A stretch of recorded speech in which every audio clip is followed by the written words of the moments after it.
T-72 jest to radziecki czołg podstawowy, produkowany od 1973 aż po dziś dzień.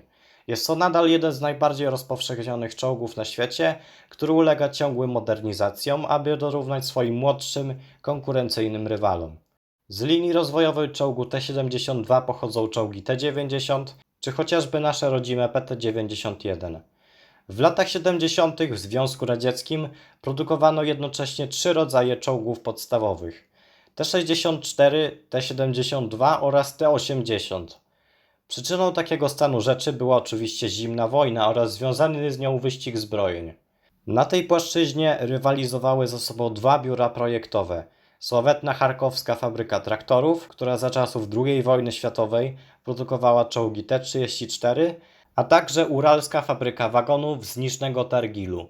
Nowy czołg podstawowy miał spełniać warunki europejskiego pola walki w razie konfliktu NATO-Układ Warszawski oraz wpisywać się w starą doktrynę czołgów średnich w ZSRR, czyli dosyć mocno średnią jakość w zamian za ilość i szybkie uzupełnianie strat. Czołgi T-64 produkowane w zakładach charkowskich stały się podstawowym czołgiem Związku Radzieckiego w drugiej połowie lat 60. Były one znacznie lepsze od poprzednich T-54, T-55 czy nawet T-62, lecz nadal posiadały liczne wady przystające jeszcze do wieku dziecięcego, dlatego w Niżnym Targile zaczęto pracę nad obiektem 172M, zwanego później pod nazwą T-72, a sam T-64 był dalej modernizowany w zakładach Charkowa do postaci czołgu T-80 oraz T-84. Nowy czołg wyposażony był w 125 mm armatę gładkolufową stabilizowaną w dwóch płaszczyznach z automatem ładującym, co pozwoliło na okrojenie załogi do 3 żołnierzy. Do tego jeden karabin kalibru 7,62 mm sprzężony z działem oraz jeden karabin przeciwlotniczy NSWT kalibru 12,7 mm. Napęd czołgu stanowił tu 12-cylindrowy, czterosuwowy silnik wysokoprężny W46-6, chłodzony cieczą, generujący 780 koni mechanicznych i mogący rozpędzić go do 60 km/h.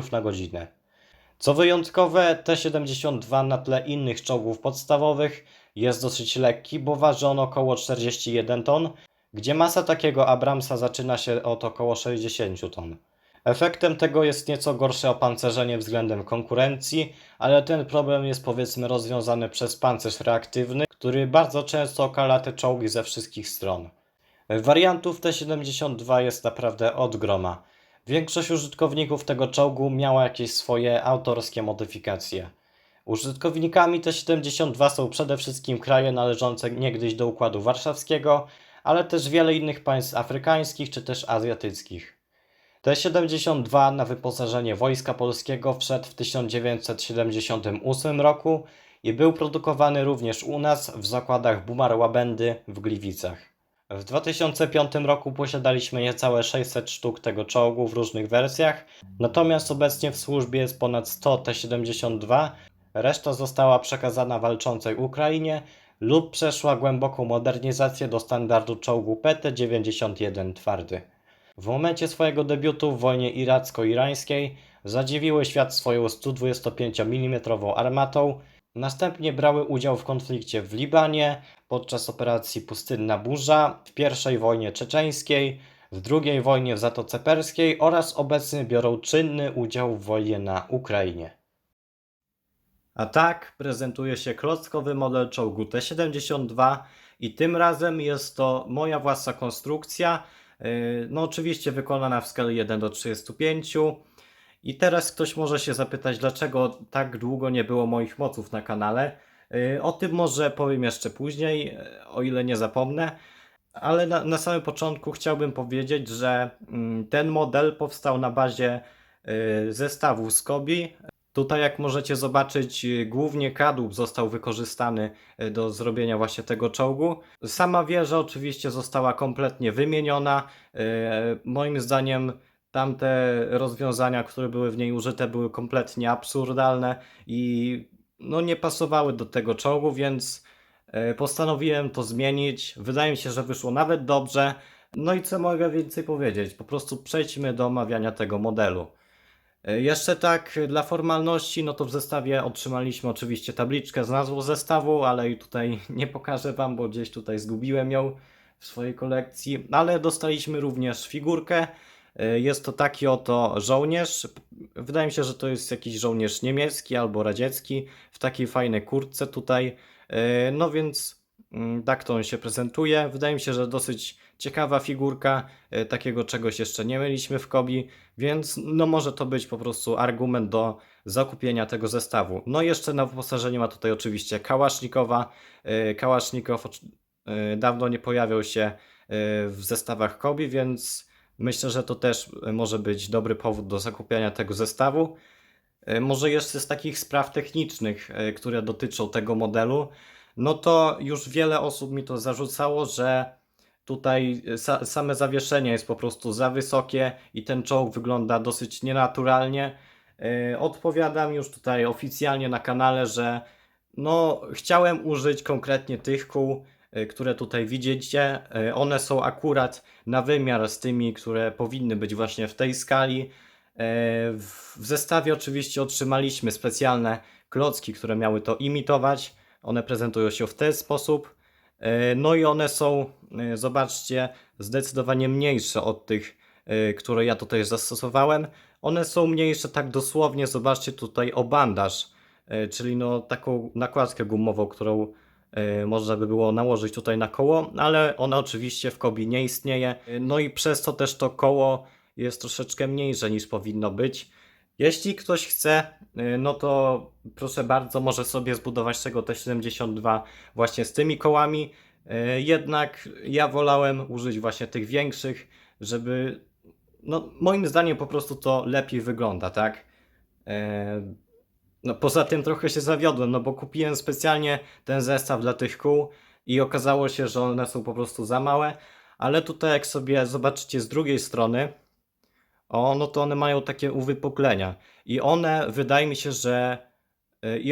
się, że będą się nadawać idealnie do na przykład BMP1 czy też do BWP, bo one no też miały bardzo podobny kształt i one są właśnie troszeczkę mniejsze niż te w T72, więc no kto wie, może niedługo jakiegoś BWP zbuduję sobie, zobaczymy. No, po prostu trochę szkoda mi tego. Ale mimo to też wiele elementów z tego zestawu mi się przydało. Głównie tutaj do góry tego kadłuba. No, część tutaj też nadruków. No bo po prostu wydawało mi się, że to i tak dobrze wygląda i nie ma tutaj co zmieniać za specjalnie. Czy jest tutaj jakiś element, który mi się nie podoba? No może tutaj te błotniki z przodu. One mogłyby być inaczej trochę wykończone, ale już wydaje mi się, że nie miałem takich skosów w kolekcji, które by tutaj pasowały, żeby zaślepić część tego błotnika tutaj, no i gąsienicę, więc użyłem tego zestawu po prostu. A tak to, no dobra, może poza tą wysokością, ale tak to chyba jest no idealnie. Tutaj wszystkie szczegóły starałem się oddać jak najlepiej, więc myślę, że naprawdę poza tymi kołami nie ma się tutaj do czego przyczepić. I może już zacznijmy oglądać sobie ten model. Z przodu ta główna płyta, ta górna znaczy się, ona jest praktycznie taka sama jak w zestawie, tylko tutaj pewne detale pozmieniałem. Na przykład tutaj zmieniłem to światło, zdjąłem w ogóle tą linę, bo nie wiem, wydawało mi się, że tutaj po prostu nie pasuje. Ten nadruk zostawiłem, mimo że jest za mały, bo on powinien sięgać gdzieś dotąd. No w sensie ten falochron cały. On powinien właśnie być troszeczkę dłuższy, no i oczywiście uwypuklony, ale postanowiłem go po prostu zostawić, żeby tutaj jakoś też nie babrać się z tymi drobnymi elementami, tutaj nie tworzyć nowego falochronu, więc no po prostu to zostawiłem. Mamy tutaj właz z wizjerem nadrukowanym, on się otwiera, tylko no tutaj będzie trochę problem z tą wieżą, więc no, po prostu na razie to zostawię, ale wiedzcie, że on się po prostu otwiera, tak jak w zestawie. Błotniki zostawiłem takie same. Ogólnie ta górna część jest praktycznie identyczna. Nie wiem, czy tutaj o jedną płytkę po prostu nie poszerzyłem go, ale to też nie jestem pewien, już nie pamiętam. Dosyć dawno tworzyłem ten model. Dolna płyta jest absolutnie wymieniona. Zobaczcie, że tutaj nawet ten prześwit udało mi się dosyć fajnie odwzorować. On faktycznie miał taki dosyć spory ten prześwit. Dolna płyta nie jest absolutnie złączona z górną. Tutaj jeszcze mamy wciśniętą taką belkę 1/6. Myślę, że nawet nie najgorzej to wygląda. Tutaj jeszcze użyłem na przykład takich skosów, żeby no ta płyta oczywiście dochodziła wyżej, no i żeby tutaj po prostu nie kombinować z przejściami pomiędzy tymi rolkami, a tutaj właśnie tą płytą, bo zobaczcie, że miałem tutaj bardzo mało miejsca i tak naprawdę te elementy, kurde, nie mogę teraz z tego zdjąć, ale zobaczycie to na pewno na instrukcji, że no po prostu tu nie było miejsca na przełożenie, dlatego te skosy były tutaj wymagane. Dobra, dobra, tu już widzieliśmy. Fartuchy są takie same jak były w zestawie, tylko chyba o jeden stół dłuższe, tak jak już wspominałem. Zawieszenie prezentuje się w ten sposób. Tam nawet zobaczcie, mamy rolki. Czołg generalnie no nie za specjalnie jeździ. Nawet jeśli, no to on się bardzo tam zacina o te wyższe części tego błotnika, które tam są pod tym bocznym. Więc no tutaj nie liczcie po prostu na funkcję zabawową. Tak, dalej tutaj mamy wydech. Po drugiej stronie tak to się prezentuje. Z tyłu oczywiście mamy podpiętą belkę i tutaj tył jest praktycznie identyczny co do zestawu, tylko na przykład tutaj sobie wymieniłem te mocowania do belki, tutaj jakieś zaczepy pod te zbiorniki z paliwem, no wiecie, takie po prostu drobne detale. Wydawało mi się, że po prostu no warto to dodać, więc to po prostu tutaj zrobiłem. Z tyłu jest oczywiście klapa do silnika. Może sobie zdejmijmy wieżę teraz. Ok. I teraz możemy się do niego łatwo dostać. On jest praktycznie identyczny co do tego, no, co był w zestawie, ale ogólnie bardzo ładny silnik. Tutaj widzicie pełno nadruków. Nawet tutaj jest technika bocznego budowania. Tam jest nawet koło zamachowe, więc myślę, że naprawdę nie było tutaj co do zmiany. No i też ta klapa mogłaby być troszeczkę tutaj nadrukowana. Nie wiem dlaczego tego nie zrobiono. No fajnie ten nadruk mógł tutaj wyglądać. Mamy tutaj wiele elementów wentylacyjnych. Tutaj z tyłu oczywiście lampki. No, tutaj w prawdziwym modelu oczywiście było pełno skrzynek, ale ich tutaj absolutnie nie dało się odwzorować. No i coś, co wiele z Was może zaskoczyć, czyli tutaj po otwarciu włazu możemy sobie zajrzeć do środka, ale to nie wszystko, bo możemy sobie również otworzyć tą przednią płytę, tutaj za lampy najlepiej. No i proszę bardzo, tak to się prezentuje. Wydaje mi się, że również bardzo dobrze tutaj odwzorowałem to stanowisko kierowcy. Tam są jakieś nadruki. Tutaj mam oczywiście samo siedzisko z oparciem. Mamy dwa drążki do jazdy oraz tutaj jeden drążek do zmiany biegów. Tutaj zobaczcie, nawet pedały są z przodu. Tutaj do środka również możemy sobie wcisnąć figurkę, która będzie normalnie sobie tutaj siedzieć. Bez żadnych oporów. No tylko musimy tutaj trochę się namęczyć z jej ciśnięciem, ale ona jak najbardziej się tutaj mieści. Ok, chyba tutaj mi się już wszystko zgrało. No i widzicie, że może jeszcze otworzę dla pewności, żeby tutaj nikt nie miał wątpliwości. Proszę bardzo, on tam sobie normalnie siedzi. Możemy sobie zamknąć tą przednią płytę. No i jeszcze na dokładkę dołożyć wieżę. Ok, no tutaj z tą głową wystającą ta wieża absolutnie nie będzie się kręcić. No i już skoro mówimy o wieży, no to wydaje mi się, że wyszła ona naprawdę dobrze. Może jakoś nie rewelacyjnie, no bo wiadomo, ta wieża T72 no to jest po prostu koszmar dla projektantów.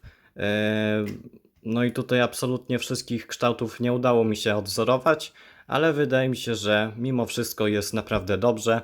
Tutaj przede wszystkim jestem dumny z tego, jak udało mi się rozwiązać te wyrzutniki granatów dymnych. One są tam na zawiasie i tutaj na takiej wąskiej belce to się tak w miarę spójnie trzyma, no ale wiadomo, jak wrzucimy to ze stołu, to absolutnie nic z tego nie zostanie, ale no, to nie była idea tego modelu.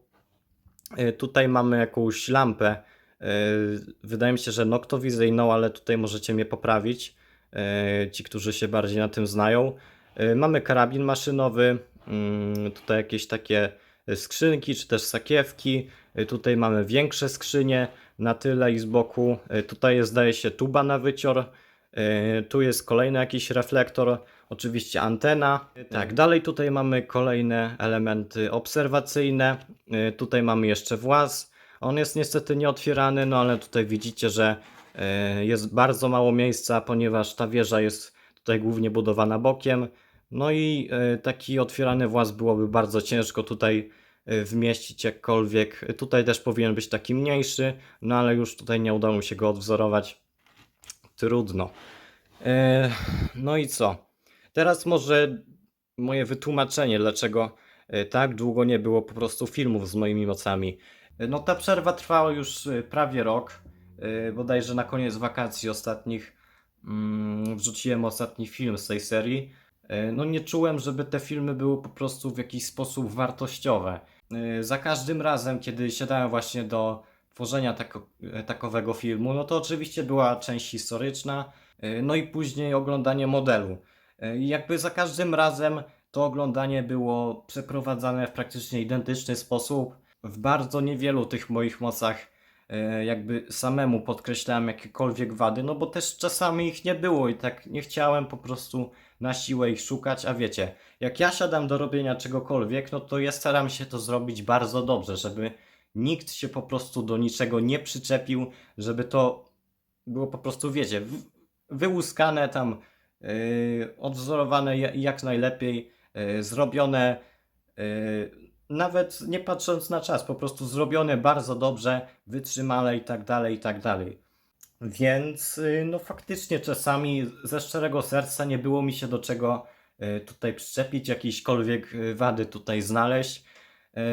No i w moim odczuciu to wychodziło to tak jakbym po prostu chwalił samego siebie, więc no wydawało mi się, że to mogło być trochę takie sztuczne i nienaturalne w oglądaniu, więc no po prostu to zaprzestałem.